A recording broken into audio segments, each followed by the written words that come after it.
விழாவினை சிறப்பிக்க வந்திருக்கின்ற என்னுடைய இனிய நண்பர் பாக்யராஜ் அவர்களுக்கும், இயக்குனர் ஆர்வி உதயகுமார் அவர்களுக்கும், அன்பிற்குரிய டி சிவா அவர்களுக்கும் என்னுடைய மனமார்ந்த வாழ்த்துக்களையும் நன்றிகளையும் இந்த இடத்திலே தெரிவித்துக் கொள்கிறேன்.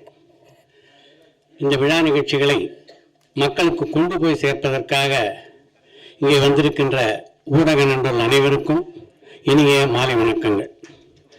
என்னை பொறுத்த வரைக்கும் என்னுடைய பயணம் அங்கே தான் ஆரம்பிச்சது அப்படின்னு உங்கள் எல்லாருக்கும் நல்லா தெரியும். அங்கேருந்து தான் இந்த இடத்துக்கு நான் வந்திருக்கேன். அதனால் இந்த நிகழ்ச்சியை பொறுத்த வரைக்கும் உங்களுடைய சகோதரர் நடத்துகின்ற ஒரு நிகழ்ச்சியாகத்தான் இதை நீங்கள் பார்ப்பீங்க அப்படின்றத என்னால் புரிந்து கொள்ள முடிகிறது. டூரிங் டாக்கீஸ் ஆரம்பித்த போது டூரிங் டாக்கீஸில் பார்த்திங்கன்னா சினிமா துறையிலே வெற்றி பெற்றவர்கள் கதைகளை மட்டும் இல்லாமல் சினிமா துறையிலே தோல்வி பெற்றவருடைய கதையை கூட நம்ம பல நேர்காணல் நடத்தி வெளியிட்டிருக்கோம். அதுக்கு முக்கியமான காரணம் என்னென்னா, சினிமாவை பற்றிய புரிதல் எல்லோருக்கும் வரணும். ஒவ்வொருத்தருடைய அனுபவத்திலேருந்தும் தெரிஞ்சுக்கிறதுக்கு நிறைய விஷயங்கள் இருக்குது. அப்படின்றதுனால தான் அந்த நிகழ்ச்சிகள் எல்லாமே அந்த அளவுக்கு சிறப்பாக அமைந்தது. கலைஞர்களுடைய பேட்டி காண்றது, அவங்களுடைய கருத்துக்களை எல்லாம் பதிவு செய்கிறதை தாண்டி நாம் இந்த திரையுலகில் இருக்கோம், அதற்கு ஏதாவது செய்யணும் அப்படின்ற ஒரு எண்ணம் ரொம்ப நாட்களாகவே நமக்குள்ளே இருந்தது. அதனுடைய வெளிப்பாடு தான் இன்றைக்கு ஃப்ரேம் அண்ட் ஃபேம் அவார்ட்ஸ். கலைஞர்களை பொறுத்த வரைக்கும் என்னதான் அவங்க சம்பாரிச்சாலும், கோடி கோடியாக சம்பாரிச்சாலும், அந்த கைத்தட்டலும் அந்த பாராட்டுதலும் அந்த விழா மேடைகளும் அவருக்கு பெற்றுத்தருகின்ற சந்தோஷத்தை அந்த கரன்சி நோட்டுகள் பெற்று தராது என்பதுதான் உண்மை. அப்படிப்பட்ட ஒரு சந்தோஷத்தை அவங்களுக்கு தரது தான் இந்த நிகழ்ச்சியுடைய முக்கிய நோக்கம். இப்படி ஒரு விழா நடத்தும்போது அதுக்கு இப்போ இந்த வரவேற்பாளர் பாரஸ் சொன்ன மாதிரி, யார் விழாவுக்குரிய விருதுக்குரியவர்களை தேர்ந்தெடுப்பதற்கு ஒரு தகுதி வேணும் இல்லையா? அப்படிப்பட்ட ஒரு குழு அமைக்கிறது ரொம்ப முக்கியம் அப்படின்னு நினைச்சோம். இந்த ஜூரி குழுவுக்கு திரு பாக்யராஜ் அவர்கள் தலைமையேற்றிருப்பது நிஜமாகவே டூரிங் டாக்கீஸையும் பெருமைப்படுத்துகிறது. அந்த விழாவினை விருது பெறக்கூடிய கலைஞர்களையும் பெருமைப்படுத்துகின்ற ஒரு விஷயமாக அமைந்திருக்கு அப்படின்னு நான் நினைக்கிறேன்.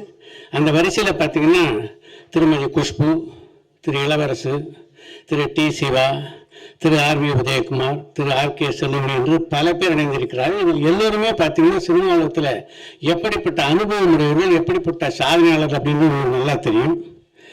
இத்தனை பேருடைய ஆசையோடு இந்த நிகழ்ச்சி வருகின்ற ஜனவரி மாதம் 25ஆம் தேதி அன்று காமராஜர் அரங்கில் நடைபெறவிருக்கிறது. இன்றைக்கு எப்படி திரளாக இந்த நிகழ்ச்சிக்கு உங்களுடைய ஆதரவை தந்திருக்கீங்களோ அது மாதிரி இந்த விழாவுக்கும் ஒரு நல்ல விளம்பரத்தை நீங்கள் தர வேண்டும் என்று வேண்டி கேட்டுக்கொள்கிறேன். ஏன்னா எந்த பரிசளிப்பு விழாவாக இருந்தாலும் அதுக்கு முறையான விளம்பரம் நிச்சயமாக தேவை. நீங்கள் இந்த விழாவிலே எனக்கு உறுதுணையாக இருப்பீர்கள் என்ற நம்பிக்கையோடு விடைபெறுகிறேன். நன்றி, வணக்கம். அனைவருக்கும் இது உங்கள் இந்த மாலை வணக்கம். ஒரு இன்ப அதிர்ச்சி தான். காரணம், பார்வையாளராக வந்த பத்திரிகையாளராக நின்று பாசத்தோடு சித்ராவினுடைய அன்பை அழைப்பு கேட்டு வாழ்த்துரைப்பதற்காக 4 அணியில் இணைந்திருக்கிறேன். இதில் சித்ராட்ட பிடிச்ச விஷயம் என்னன்னா, காயப்படுத்தாத போனா எதையும் நியாயப்படுத்தும். ஒரு தலைமுறையை தாண்டி எனக்கு அவர்கிட்ட பிடிச்சது என்னன்னா, என்னுடைய காலகட்டத்தில் விட எங்கள் அண்ணாவுடைய நண்பர்கள் அந்த வட்டத்தில் இருந்தவர் அண்ணனோடு பழகி, பராசக்தி மாலியோடு பழகி, அதற்கு பிறகு என்னோடும் சரி சமமாக தோளில் கை போட்டு கைப்பிடித்து அழைத்து வந்த பண்பான பத்திரிகையாளர்கள் அவரும் ஒருவர் என்று ஆணைத்தரமாக அடையாளம் காட்டக்கூடிய பாசமிகு சகோதரர்.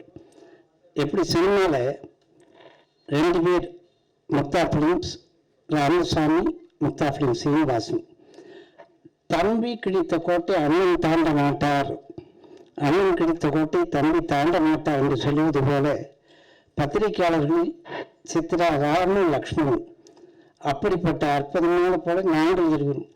இன்றைக்கு அவர் ஃப்ரேம் அண்ட் ஃபேம் அடுத்த ஆண்டு திரைப்பட உலகத்தில் கால் பதித்து தங்களுடைய திறமையை காட்டி 24 கிராஃப்ட்ஸ்களிலும் திறமையோடு வந்திருக்கும் கலைஞர் பெருமக்களை தேர்வு செய்து கௌரவிக்கும் ஒரு அற்புதமான விழா எடுக்கவிருக்கிறார். எதை செய்தாலும் அதை நின்று நிதானித்து கவனித்து அவசர காலத்தில் அள்ளி பிணைக்காமல் இருக்கக்கூடிய ஒரு பண்பாளர். அவரோடு இணைந்திருக்கிற இந்த கொள்ளளவை பார்த்தாலே தெரியும். பாக்யராஜ் தலைவராக இருந்து அன்பு சகோதரர் என்ற மேடையில் அலங்கரித்துக் கொண்டிருக்கும் ஆரி உதயகுமார், சிவா இவர்களெல்லாம் நல்லது எங்கு இருக்கிறார்களோ, திறமை எங்கு இருக்கிறதோ, வலிமை எங்கு இருக்கிறதோ அங்கு இணைந்திருக்கக்கூடியவர்கள். இவர்கள் எடுத்து நடத்தக்கூடிய இந்த விழா ஒரு ஏவிஎம் சரவணன் ஐயா அவர்களுடைய ஆசியோடு துவக்கினார்கள் என்றார்கள். எஃபர்ட்ஸ் நெவர் ஃபெயில், முயற்சி திருமணையாக்கும்.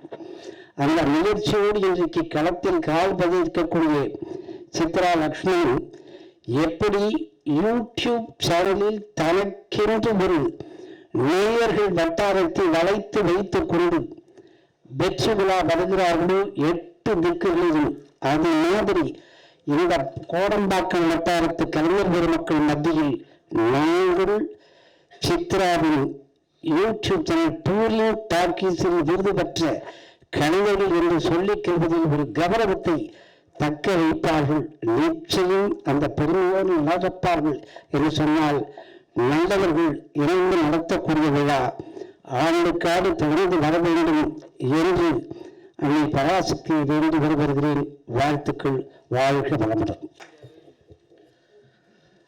பேரன்புக்கும் பெருமதிப்புக்கும் உரிய பாக்யராஜ் சார் அவர்களுக்கும், என் அன்பு நண்பர் உதயகுமார் அவர்களுக்கும், சித்ரா சார் அவர்களுக்கும், இந்த ஊடக நண்பர்கள் அனைவருக்கும் என்னுடைய இனிய மாலை வணக்கம். சித்ரா லட்சுமணன் அது ஒரு காலத்தில் நான் சந்திப்பதற்காக தவிச்ச ஒரு மனிதர். நான் Bharathiraja sir assistant director sir Manoj creation வாசலில் நிற்கும் போதெல்லாம் பல முறை வணக்கம் சொல்லி அவருக்கெல்லாம் சொல்லி பார்ப்பேன். அவர் திரும்பி கூட பார்க்க மாட்டார். அந்த உயரத்தில் நான் சித்ரா லட்சுமணனை பார்த்து அவரை அணுவணுவாக ரசித்து, அதன் பிறகு அவர் தயாரிப்பாளர் சங்கத்தில் பல்வேறு பொறுப்புகள் இருக்கும்போது, செயலாளராக இருக்கும்பொழுது அவருடைய நடைமுறையில் அவருடைய பாணியெல்லாம் பின்பற்றித்தான் பின்னாளில் நான் திருப்பியும் சங்கத்து பொறுப்பில் வரும்போது அவருடைய இன்ஃப்ளூயன்ஸில் தான் நான் கண்டிப்பாக அந்த வேலைகளை தொடர்ந்து செஞ்சேன். அந்த அளவுக்கு என்னை பல்வேறு விதங்களில் என்னை இன்ஸ்பயர் பண்ண ஒரு மனிதர்னு சொன்னால் சித்ரா சார். ஏன்னா அவர் ஒரு ப்ரொடியூசராக நான் ரொம்ப இன்ஸ்பயர் பண்ணியிருக்காரு. அவர் எடுத்த மேக்கிங், அவருடைய குவாலிட்டி, அவருடைய ஸ்பீடு, அவரோட பப்ளிசிட்டி ஸ்டைல், எல்லாமே ஒன்று நான் அப்சர்வ் பண்ணி தான் அந்த ப்ரொடியூசர் ஆகிற ஆசையாக எனக்கு வந்துச்சு. ஆக்சுவலாக நான் அசிஸ்டன்ட் டேரக்டர் ஆகணும் இங்கே சென்னைக்கு வந்தது மாறி தயாரிப்பாளரான காரணம் சித்ரா சார் மாதிரி சில இன்ஃப்ளூயன்ஸஸும் காரணம். அந்த மாதிரி ஒரு அற்புதமான மனிதர். அது மட்டும் இல்லை, அவருடைய அந்த தன்னம்பிக்கை விடாமுயற்சி இருக்குது பார்த்தீங்களா, அது கண்டிப்பாக அது இன்னொரு நான் எனக்கு ஒரு தளர்வு வரும்போதெல்லாம், ஒரு சோர்வு வரும்போதெல்லாம் எனக்கு ரொம்ப இன்ஸ்பயர் பண்ணுற ஒரு கேரக்டர்னா அகைன் சித்ரா சார் தான். ஏன்னா அவர் எங்கேருந்து எங்கே உயரத்துக்கு போய் எங்கே கீழே திருப்பி மேலே அந்த போராட்டம் அவருக்கு பார்த்தீங்களா, அந்த விடாமுயற்சி, அது கண்டிப்பாக அவர்கிட்ட நான் ரொம்ப கற்றுக்கிட்டேன். பல பேர் கற்றுக்கணும். அவரே அவர் ஆக்சுவலாக சித்ரா சார் பல பேரை பற்றி பேட்டி எடுத்திருக்கார், பல பேரை பற்றி புக் எழுதியிருக்காரு. ஆனால் அவரே ஒரு புத்தகம். ஆக்சுவலாக அவர் அவ்வளவு அனுபவங்களை, அவ்வளவு மக்களை, அவ்வளவு விஷயங்களை, ஏற்ற தாழ்வுகளை, மிகப்பெரிய உயரத்தை, மிகப்பெரிய தாழ்வை எல்லாம் சந்தித்து வந்திருக்கார். அதுக்கப்புறம் திருப்பி இந்த ஃபீனிக்ஸ் பறவைன்னு சொல்கிற மாதிரி திருப்பி உயிர் பெற்று திருப்பி இது டூரிங் டாக்கீஸாக மாறி அந்த சினிமாவுக்குள்ளேயே அவருடைய சினிமாவில் அவருடைய அனுபவத்தையே மூலதனமாக வச்சு திருப்பியும் இன்னைக்கு உலகத்தில் நான் எந்த நாட்டுக்கு எங்கே போய் பார்த்தாலும் டூரிங் டாக்கீஸ் உங்களுக்கு பேட்டி பார்த்தேன். அப்படி தான் என்னை முதல்ல என்கிட்ட அறிமுகமாகறாங்க. அந்தளவுக்கு டூரிங் டாக்கீஸ் உலகத்தில் இருக்கிற தமிழர்கள் அத்தனை பேருக்கும் மிக மிக நெருக்கமான ஒரு அற்புதமான சேனலாக இருக்குது. நான் பெருமைக்கே சொல்ல எங்கே போனாலும் என்னை முதல்ல கேட்குறது ஃபஸ்ட்டு விஷயம் டூரிங் டாக்கீஸில் பார்த்தேன், அவங்கள டூரிங் டாக்கீஸ் பேட்டி பார்த்தேன். அப்படி அந்த மாதிரி ஒரு பெரிய பேரை ஒரு குறுகிய காலத்தில் கொண்டு வந்திருக்காரு. அது அவருடைய முழுக்க ஒரு தனி மனிதனுடைய உழைப்பு. இதுக்கு பெரிய டீம் ஒர்க் அந்த மாதிரிலாம் இது சினிமானா டீம் ஒர்க் சொல்லுவோம், இதெல்லாம் கிடையாது. இந்த டூரிங் டாக்கீஸ் என்பது one and only Chitra Lakshmanan. அவர் தான் அவருடைய பிரெயின் தான் அவருடைய உழைப்பு தான். ஏன்னா அவருடைய கான்டாக்ட், அவருடைய அனுபவம், அவருக்கு இருக்கிற நாலேஜ், இந்த சினிமா பற்றிய அறிவு, இது எல்லாம் சேர்ந்து தான் நமக்கு டூரிங் டாக்கீஸாக மலர்ந்துருக்கு. அப்படி ஒப்பற்ற ஒரு சாதனைகளுக்கு சொந்தமான அவர் டூரிங் டாக்கீஸில் ஒரு விழா நடத்தும் பொழுது நிச்சயமாக அதில் எல்லாம் பங்கு பெற்று கடமையை பண்ணணுன்றது ஒரு எனக்கெல்லாம் பெரிய கடமை. ஏன்னா அவ்வளோ தூரம் சித்ரா லட்சுமணன் தூரத்திலேருந்து பார்த்து அவரையெல்லாம் பார்க்க மாட்டோமா, பேச மாட்டோம், நேகன காலத்தில் மாறி அவர் என்னுடைய மூத்த சகோதரனாக மாறி சமயத்தில் என் மகள் திருமண விழாவில் குடும்ப திருமணத்தின் போல ஓடியாடி வேலை செஞ்சதெல்லாம் நீங்கள் பார்த்துருப்பேன். அந்தளவுக்கு எனக்கு மிக நெருக்கமாக அமைஞ்சது என்னுடைய மிகப்பெரிய பாக்கியம். அந்த மாதிரி ஒருத்தருக்கு ஒரு விழா செய்யும் பொழுது அதில் முழுக்க 100% என்னோட பங்களிப்பை கொடுக்கணுன்றது என்னுடைய எண்ணம். அதுக்காக தான் அவர் சொன்ன உடனே எல்லாரும் வேலையும் நம்ம பார்த்துட்ருக்கோம். அதுக்காக முழுமூச்சாக செயல்பட்டு இந்த விழா மிக சிறப்பாக நடந்து டூரிங் டாக்கீஸ்க்கு மணிமேகடத்தில் மேலும் ஒரு வைரக்கல்லாக அது அமைய வேண்டும். அதற்கு ஊடக நண்பர்கள் அத்தனை பேரும் ஒத்துழைக்க வேண்டும் என அன்புடன் வேண்டி கேட்டுக்கொள்கிறேன். நன்றி, வணக்கம். சித்ரா அண்ணா எது பண்ணாலுமே ஒரு ஸ்பெஷலாக பண்ணுவார். அவர் அழகாக கரெக்டாக ஒரு 5 நாளைக்கு முன்னாடியே இந்த மாதிரி இருக்க உதவி நீ வரணும், அதுக்கப்புறம் 3 மணிக்கே ஃபோன் பண்ணி கரெக்டாக 6 மணிக்கு வந்துடணும். அதாவது ஒரு டிசிப்ளின்னா என்ன, நம்மனால ஃபங்க்ஷன் லேட் ஆகக்கூடாது, அதே மாதிரி நம்ம அழைப்பாளர்கள் சரியான நேரத்துக்கு வரணும். இதெல்லாம் நல்ல திட்டமிட்டு செயலாற்ற அண்ணனை பற்றி நம்ம என்ன சொல்ல. அவர் சிவா சொன்ன மாதிரி நம்மெல்லாம் சினிமாவுக்கு வராதுக்கு முன்னாடியே அவர் பேர் சினிமாக்களில் பார்த்துருக்கோம். மக்கள் தொடர்பாளர் சித்ரா ராமு, சித்ரா லக்ஷ்மன் அப்படின்னு. அவருடைய அருமை சகோதரர் சித்ரா ராமு அவர்களை பற்றி கூட நான் சொல்கிறேன். இப்போவுமே நான் 2 பேர்த்து ஒன்றா தான் பார்த்துருக்கேன். ஒரு 2 பேரும் ஒன்றா வருவாங்க. ஒரு எந்த நிகழ்வாக இருந்தாலும், ஒரு ஃபேமிலி மீட்டாக இருந்தாலும் அங்கே பார்த்தா இவர் மட்டும் தனியாக இருக்க மாட்டார், அண்ணன் ராமண்ணன்னு இருப்பாங்க. அது ஒரு அற்புதமான ஒரு உறவு முறையோ அப்படி மெயின்டைன் பண்ணுற அந்த அடையாளம் இருக்குது பாருங்கள். அதெல்லாம் சினிமாவில் ரொம்ப கம்மி. இப்போ இல்லைன்னே சொல்லலாம். அது மட்டும் இல்லை, ஆரம்ப காலத்துலேருந்து சிவா சொன்ன மாதிரி அவருடைய திரையுலக பயணம்ன்றது ஒரு நீண்ட நெடிய பயணம், சாதாரணமான பயணம் இல்லை. ஒரு பிகினிங்கிலிருந்து கொஞ்சம் கொஞ்சமாக ஒரு தயாரிப்பாளராக உயர்ந்து இன்றைக்கி இந்த அளவுக்கு அந்த தயாரிப்பாளராக இருந்த இதிலிருந்து அப்படியே தள்ளி வச்சுட்டு அவருடைய சகோதரர் மறைவுக்கு பின்னாடி தயாரிப்பு எல்லாம் நிறுத்திட்டாங்க. அவர் தயாரித்த படங்களை பார்த்திங்கன்னா ரொம்ப பிரமாதமான படம். வாழ்க்கை, மண் வாசனை, அதாவது பாரதி ராஜாவே ரொம்ப நல்லா யூஸ் பண்ண ஒரு தயாரிப்பாளர். ஏன்னு அப்புறம் பாக்கியராஜான்னு சொல்ல வேண்டியதில்லை. அவர் முதல்ல எங்களையெல்லாம் பேச சொல்லிட்டார், ஏதாச்சும் கிடைக்குமான்னு. ஸோ கண்டென்ட்டுக்காக அண்ணன் வெயிட் பண்ணார். அண்ணனுக்கு இல்லாத கண்டென்ட் அதான் சொன்னேன். என்ன நீங்கள் அசிஸ்டண்ட்டாக இருக்கும்போது தான் அவருக்கு தெரியும். அதாவது சித்ரானா ஒரு ஃபேமிலி இதுதான். இப்போ எங்கள் சிவா சொல்கிற ஒரு அழகாக ஒரு விஷயத்த சொன்னார். தயாரிப்பாளர் சங்கம் மட்டுமல்ல, இயக்குனர் சங்கத்தில் கூட அவர் ஒரு பொறுப்புக்கு வந்துட்டா அந்த அந்த அந்த பொறுப்பை அழகாக செய்வார். அவருக்கு ஒரு வேலையை கொடுத்துட்டா அதை தன்னுடைய சொந்த வேலை மாதிரி எடுத்துகிட்டு பண்ணுவார். அவர் இருக்கிற காலத்தில் தயாரிப்பாளர் சங்கத்தில் இந்த பத்திரிகை ஒன்று மிக பிரமாதமான பத்திரிகை நடந்தது. அவரோட சரி அவர் வந்தவுடனே அந்த பத்திரிகை நின்று போச்சு. அவ்வளவு தயாரிப்பாளர்களுக்கு ஒரு மிகப்பெரிய வழிகாட்டியாக இருந்த ஒரு புத்தகம். ஸோ அவர் எது செஞ்சாலும் ஒரு சிறப்பாக செய்வார். ஸோ அண்ணன் இந்த யூடியூப் சேனலை பற்றி அண்ணன் சொன்னார். சினிமாவில் எல்லாரும் வாழ்த்த வேண்டிய ஒரு யூடியூப் சேனல்னா அதுதான். எந்த விதமாகத்திலையும் அடுத்தவங்களை புண்படுத்தாமல் சினிமாவில் முன்னும் பின்னும் அன்றும் இன்றும் நாளையும் நடக்கவிருக்கிற விஷயங்களை அழகாக மிக பிரமாதமாக மக்களிடத்தில் கொண்டு போய் சேர்க்கிற ஒரு மிகப்பெரிய ஒரு உன்னதமான அற்புதமான உண்மையான சினிமா யூடியூப் சேனல்னா அது அண்ணனோட டூரிங் டாக்ஸ் தான். அதுக்கு ஒரு மிகப்பெரிய கைத்தட்டல் கொடுப்பேன். ஏன்னா நான் கூட ஒரு யூடியூப் சேனல் ஒன்று ஆரம்பிக்கலான்னு ரொம்ப நாளாக பிளான் பண்ணி அது எப்படியெல்லாம் பண்ணலான்னு பார்த்தா இவங்க தான் திருப்பி பதியோ இந்த ஆள் மீறி நம்ம ஒன்று பண்ணி ஜெயிக்க முடியாது போல் இருக்கேன்னு டென்ஷன்லேயே கொஞ்சம் நிறுத்தி வச்சுக்கிறேன். என்ன உண்மையா? ஆமாம். அதனால் அவரே பல தடவை என்ன பேட்டி ஏதாச்சும் கொடுத்துட்றா அப்படின்னா முடியவே முடியாது. நான் என்னுடைய சேனலுக்கு தான் நான் என் பேட்டியை கொடுக்குறேன், இப்போ எந்த சேனலுக்கும் கொடுக்குறதில்ல அப்படிலாம் சொல்லி பார்த்தேன். இப்போ நான் ஜெயிப்பனா தோப்பனான்னு தெரியாது, அது அவர் கையில் தான் இருக்குது. கொஞ்சம் விட்டு கொடுத்தா தான் நம்ம வர முடியும். ஆனால் அடுத்த கட்டத்துக்கு போயிட்டார். இப்போ ஃப்ரேம் அண்ட் ஃபேம் ரொம்ப அழகான ஒரு விருதுக்குண்டான ஒரு வேல்யூபிள் நேம். இதுவரையிலும் உலகத்திலேயே யாரும் இந்த மாதிரி யோசனை பண்ணியிருக்க மாட்டாங்க. ஒரு ஃப்ரேமில் இருக்கிறவருக்கும் அவருக்கு கிடைக்கிற ஃபேம், அதுக்கு நடுவில் எவ்வளவு போராட்டங்கள் இருக்கும். இவர் சும்மா ஃப்ரேம் அண்ட் ஃபேம்னு போட்டார். ஃப்ரேமில் தோன்ற ஒவ்வொருத்தனுக்கும் ஒரு ஃபேம் வர்றதுக்கு எவ்வளவு உழைப்பு அவன் போட வேண்டியிருக்கு. ஸோ அந்த உழைப்புக்கு தரக்கூடிய ஒரு விருதுகள் தான் இந்த உன்னதமான ஃப்ரேம் அண்ட் ஃபேம் விருதுகள் அப்படின்னு ஒரு தொடங்கியிருக்காரு.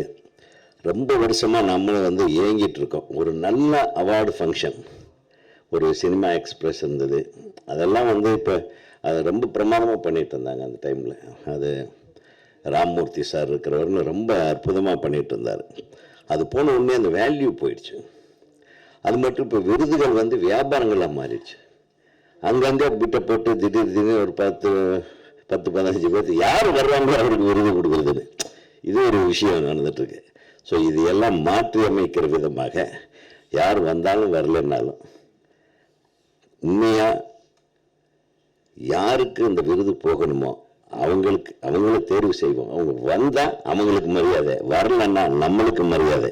அதனால் தயவு பண்ணி நீங்கள் அந்த விஷயத்தில் பற்றி எனக்காக நாம் தேர்ந்தெடுக்கிறவர்கள் வருகிறவர்களாகத்தான் இருக்க வேண்டும் என்பதை நம் மனதில் வைத்து கொள்ளாமல் மிகச்சிறந்த ஒரு ஒரு விருது விழாவாக உங்களது ஃப்ரேம் அண்ட் ஃபேம் தொடங்க வேண்டும். அதை தொடர்ந்து, அதாவது உலக அரங்குகளுக்கு ஃப்ரேம் அண்ட் ஃபேமில் ஒரு அவார்டு வாங்கினா உலக அரங்கில் அந்த மரியாதை வரும் அளவிற்கு இந்த அவார்டு விருதை நாம் கொண்டு செல்ல வேண்டும். அதற்கு நாங்கள் எல்லாரும் உங்கள் கூட இருப்போம். இயக்குனர் சங்கமும், அது குறிப்பாக செல்வமணி அவர்கள் வந்து ஒரு முக்கியமாக ரோடு போடுற வேலையில் மாட்டிக்கிட்டார். பெப்சி தொழிலாளர்கள் கொடுத்த இடத்துல ரோடு போடுறதுல ஒரு பிரச்சனை வந்து அது நேரடியாக போயிட்டு கலெக்டரை பார்த்துட்டு ரோடு போடுற வேலையை ஆரம்பிச்சுட்டு அந்த ரோடை தாண்டி வந்துகிட்டு இருக்காரு. அதனால் என்கிட்ட சொல்ல சொன்னார், அண்ணன் எனக்கு முடிஞ்சால் வந்துடுறேன், இல்லைன்னு என்னை திட்டுவாரப்பா, நீ சொல்லிவிடு அண்ணனுக்குன்னு. ஆக அவருடைய சார்பாகவும் இந்த தேர்வு குழுவில் எங்களையெல்லாம் ஒன்றிணைத்தமைக்கு திருமதி குஷ்பு அவர்கள், சிவா அவர்கள், இளவரசு அவர்கள், செல்வமணி அவர்கள் எல்லாம் ஒருங்கிணைந்து ஒரு பெரிய கஷ்டம். அது சாதாரண விஷயம் இல்லை, எங்களை சிக்க வச்சிட்டாரு. அது உட்கார்ந்து பார்க்கறதுக்குள்ள மண்டை காஞ்சிரும். இருந்தாலும் அதை ஒரு சந்தோஷமான ஒரு பயணமாக நாங்கள் எடுத்துக்கொள்ள தயாராகிவிட்டோம். உங்களுடைய முயற்சி வெற்றியடைய வேண்டும். எல்லாரும் சேர்ந்து ஒரு கரவொலியோடு ஃப்ரேம் அண்ட் ஃபேமை வாழ்க வளர்க என்று சொல்லி வாழ்த்துவோம். நன்றி. மரியாதைக்குரிய அனைத்து பத்திரிகை மற்றும் ஊடக நண்பர்கள் எல்லாத்துக்கும் என்னுடைய பணிவான வணக்கம். அதே மாதிரி முன்னால் உட்காந்துருக்கவங்க, வாழ்த்து வந்திருக்க நண்பர்கள் எல்லாத்துக்கும் என்னுடைய பணிவான வணக்கம். அதுக்கப்புறம் எனக்கு முன்னால் வாழ்த்து பேசிட்டு வந்திருக்காரு. ட்ரெஸ் எப்படி போயிட்டோ மனசு அதே மாதிரி வெளில ராம்ஜி அவர்கள் பத்திரிகையில் அவ்வளோ ஒரு நேர்மையாக வந்து அந்த காலத்துலேருந்து இந்த காலத்து வரைக்கும் அதை கடைப்பிடிச்சிட்டு வந்துக்கிட்டு இருக்காரு. அதுக்கப்புறம் சிவா அவர்கள் பேசினார், ப்ரொடியூசர் சிவா. அவருக்கு எனக்கு எப்போவுமே சண்டை வரும். எங்கன்னா இந்த கதாசிரியர் சங்கத்தில் நான் தலைவராக்கிறேன், அவர் வந்து தயாரிப்பாளர் சங்கத்தில். அது 2 பேர் அதில் உட்காந்துட்டோம்னா அவர் நிற்கிறதுலையே அவர் நிற்பார், நான் நிற்கிறதுலையே நான் நிற்பேன். இன்னும் எங்கள் பிரச்சனை அப்படியே நிற்கிது, இன்னொன்று முடிவுக்கே வரல. அடுத்தபடியாக என்னுடைய பிரியமான இயக்குனர், நான் ரஜினியை வச்சு படம் பண்ண முடியல, ஸ்ட்ரைட்டாக கொஞ்சம் தான் டைரக்ட் பண்ணேன். அவர் ரஜினி எல்லாத்தையும் வச்சு பண்ணிட்டார், விஜயகாந்த் எல்லாத்தையும் வச்சு, உதயகுமார் அவர்கள், அவங்க எல்லாத்துக்கும் என்னுடைய பணிவான வணக்கம். எப்பவுமே இந்த லேர்னிங்க்கு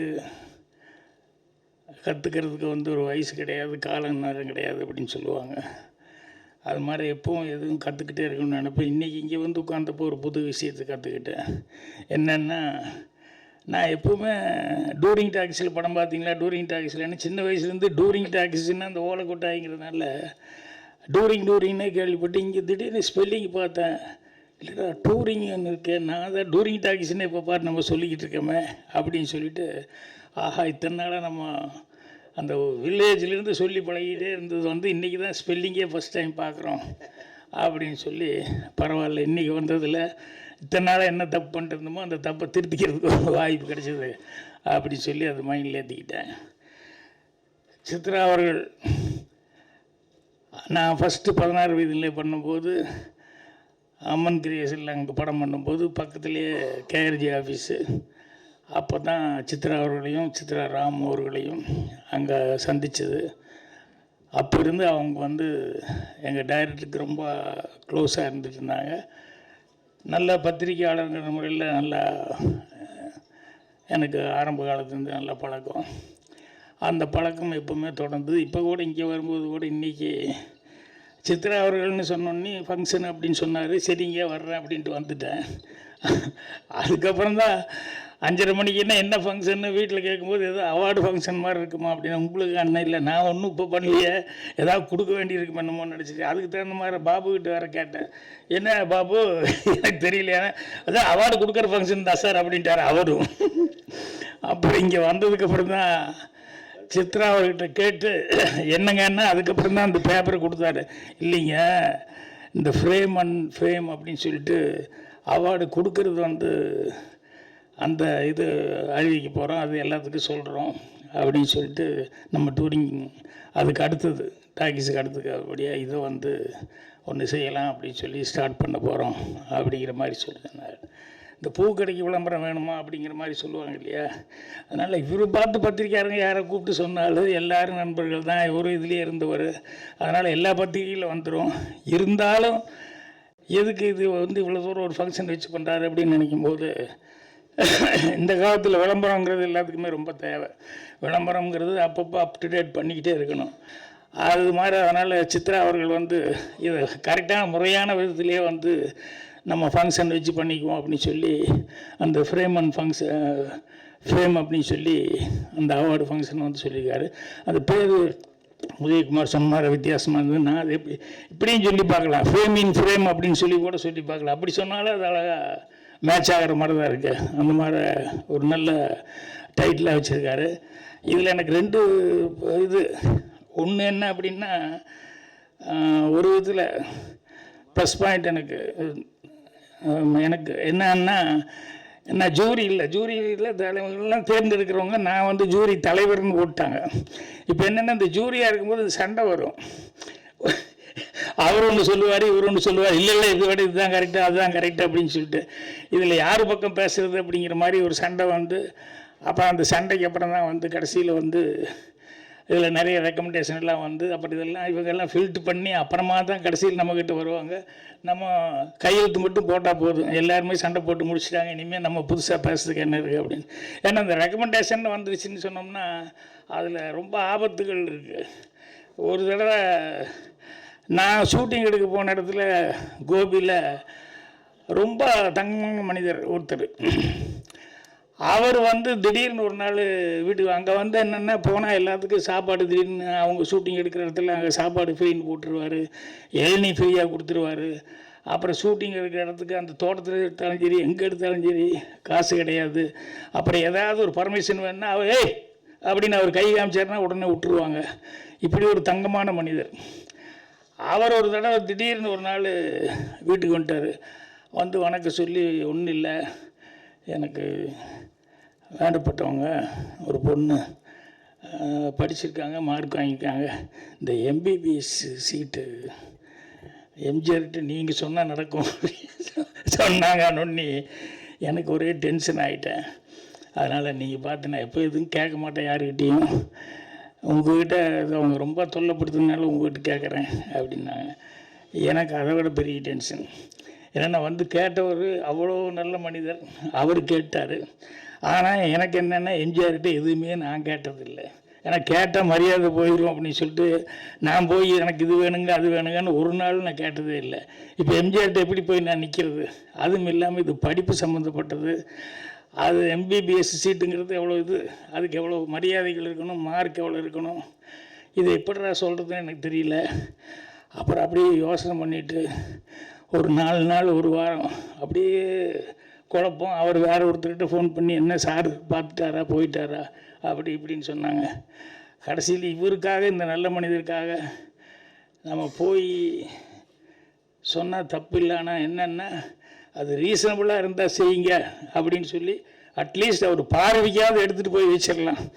அது கூட நம்ம செய்யலைன்னா அது நமக்கு மனசாட்சி உறுத்துது அப்படின்னு சொல்லிட்டு அன்றைக்கி சாமி கும்பிட்டு அதை கையில் எடுத்துகிட்டு போயிடலாம் அப்படி சொல்லி சாமி கும்பிட்டு வெளியே வந்தால் ஒரு கார் வந்து நிற்கிது. டப்பன்னு அதுலேருந்து ஒரு 4-5 பேர் இறங்கினாங்க. அந்த நான் சொன்ன ராமசாமிங்க அவர் கையில் பெரிய தட்டு, வெத்தலைப்பாக்கு தட்டு, பழம் தட்டு, இந்த தட்டு அந்த தட்டுன்னு ஒரு 5-6 தட்டோடு எல்லோரும் இறங்கி வந்தாங்க. வாங்கன்னு உட்காருங்க அப்படின்னு சொல்லி உட்கார சொன்னோம். உங்களை மாதிரி ஒரு நான் எப்படி நன்றி சொல்கிறதுனே தெரியல. ஒழுங்கா அந்த பொண்ணை கால் விழு அப்படி இப்படின்னு எல்லாம் என்னன்னா சீட்டு கிடச்சிருச்சு. நீங்கள் எவ்வளோ ஒரு இது சொல்லியிருந்தா உங்கள் மனசுக்குன்னா எனக்கு எப்படி இருந்திருக்கும் பாருங்க. அதுக்கப்புறம் நினச்சிக்கிட்டேன் அவங்க அவ்வளோ சந்தோஷப்பட்டு ஏதோ நான் சொன்னதுனால தான் எம்ஜிஆர்கிட்ட இருந்து சீட்டு உடனே கிடச்சிருச்சு அப்படின்னு நினச்சிட்டேன். நான் நினச்சிக்கிட்டேன் நம்ம நல்ல மனசோடு நல்ல வேலை நீ கும்பிட்டு கையில் எடுத்தோம், நம்ம போய் சொல்லவே இல்லை, சொல்கிறான்னு சொல்லி எடுத்துகிட்டு வந்ததுக்கே வந்துருச்சு. ஆனால் மார்க் மெரிட்டில் அது வந்துருச்சு. அந்த மாதிரி இந்த ரெக்கமெண்டேஷன் அப்படின்னு சொல்லி வந்ததுனால சில நேரங்களில் ரொம்ப மாட்டிட்டு முழிக்க வேண்டியிருக்கும். இந்த அவார்டில் ஜூரியாக இருந்தாலும் அவங்களுக்கும் இந்த பிரச்சனைகள்லாம் வரும். எனக்கு வேண்டப்பட்டவர், உனக்கு வேண்டப்பட்டவர்னு இந்த மனசாட்சியை தூக்கி வச்சு போட்டு நியாயமாக அதை பண்ணணுமே அப்படின்னு சொல்லும்போது அதில் சில பேர்த்துக்கிட்டலாம் வாங்கி கட்ட வேண்டியதெல்லாம் வரும். இது எல்லாத்துக்கும் எல்லோரும் கரெக்டாக ஏன்னா அனுபவப்பட்டிருப்பாங்க, எல்லாருமே இதெல்லாம் அனுபவப்பட்டிருப்பாங்க. ஸோ அவர் சித்ரா எப்படி அவர் சொல்லும்போது ஒரு வார்த்தை சொன்னார், யாரையுமே காயப்படுத்தாங்கள் எவ்வளோ நியாயமாக செய்யணுமோ அந்த மாதிரி தொழிலை அவ்வளோ தூரம் இந்த டூரிங் டாக்கீஸ் அப்படிங்கிறதுல அவர் நிகழ்ச்சிகளை சிறப்பான முறையில் செஞ்சுக்கிட்டு இருக்காரு. அதனால் இந்த அவார்டும் கண்டிப்பாக நியாயமான முறையில் கரெக்டான முறையில் கொடுப்பாங்க. ஏன்னா அவார்டு கொடுக்குறது அப்படிங்கிறது எங்கேருந்து வருது, யார் கொடுக்குறாங்க அப்படிங்கிறது சில நேரங்களில் இருக்குது. எல்லா பத்திரிகையிலையும் சில நேரங்களில் வரும். சில பத்திரிகையில் இதில் என்ன விமர்சனம் வருது அப்படின்னு சொல்லி எல்லோரும் வெயிட் பண்ணி அந்த விமர்சனத்துக்கு அப்புறம் படம் பார்க்கலாம் அப்படின்னு நினைப்பாங்க. அந்த மாதிரி இந்த அவார்டு அப்படின்னு சொன்னோம்னா இவங்ககிட்ட இருந்து அவார்டு வருது அப்படின்னு சொன்னோம்னா அது சில பேர்த்துக்கு அது ஒரு பெரிய கௌரவமாக நினைப்பாங்க. சித்ரா அவர்கள் இப்போ இவர் கொடுக்கக்கூடிய இந்த ஃப்ரேம் அண்ட் ஃபேம் அவார்டு அப்படிங்கிறது ஃப்யூச்சரில் மற்ற அவார்டுகளை மாதிரி இதுவும் மிகப்பெரிய ஒரு பேர். இங்கே இவர்கிட்ட அவார்டு வாங்குகிறோம்னு சொன்னோம்னா அது கரெக்டான அவார்டாக இருக்கும், அது நமக்கு ரொம்ப மரியாதைக்குரிய ஒரு கௌரவமாக இருக்கும் அப்படின்னு எல்லோரும் நினைக்கிற அளவுக்கு அது பெயரும் புகழும் வாங்கும். அது வாங்குறதுக்காக என்னுடைய மனம்தான் இந்த வாழ்த்துக்களையும் நன்றியும் தெரிவிச்சுக்கிறேன். நன்றி, வணக்கம்.